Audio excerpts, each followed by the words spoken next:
হঠাৎ করে দুপুরবেলা আমি আর আমার বান্ধবী দুজন মিলে একটু বেরিয়ে পড়লাম। প্রথমে গেলাম স্টেশন এবং ওখানে গিয়ে টিকিট কাউন্টারে টিকিটটাও কেটে নিলাম। তারপর ওভারব্রিজ হয়ে 2 নম্বর প্ল্যাটফর্মে গিয়ে একটু খানিকক্ষণ দাঁড়িয়েছিলাম। আর আমাদের সোনামুখীর জঙ্গলের সৌন্দর্য আপনারা স্টেশন থেকে দেখতে পাবেন। তো তারপর ট্রেনটাও চলে এলো। বাঁকুড়া যাচ্ছিলাম, আর বাঁকুড়া যাওয়ার অপোজিটে যে ট্রেনটা যেটা মশাগ্রাম যাবে সেটাও এলো। ট্রেনে উঠে দেখলাম কামরা পুরোটাই ফাঁকা, তাই আমরা মহিলা কামরায় উঠে গেছিলাম, কারণ এখন তো বিপদের অভাব নেই। তারপর তো 1 ঘন্টার মধ্যে বাঁকুড়াও পৌঁছে গেলাম। আর পৌঁছেই একটা ঘটনা ঘটলো। এক দাদু ট্রেনে উঠতে গিয়ে পড়ে গিয়েছিল। যাই হোক, ট্রেনটা চলেনি, এটাই ভাগ্য ভালো। তারপর আমরা আবার বাঁকুড়া জাংশনের ওইদিকে গিয়ে টিকিটটা কেটে আনলাম সোনামুখী যাবার। তারপর এখানে পেয়ারা কাটাও নিয়ে নিলাম।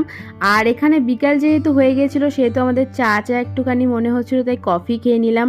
আর ট্রেনের মধ্যে আবার চেপে পড়ে একটুখানি ঘুমোতে ঘুমোতে অনেকটা গল্প করতে করতে আবার সোনামুখীর উদ্দেশ্যে রওনা দিয়ে দিলাম।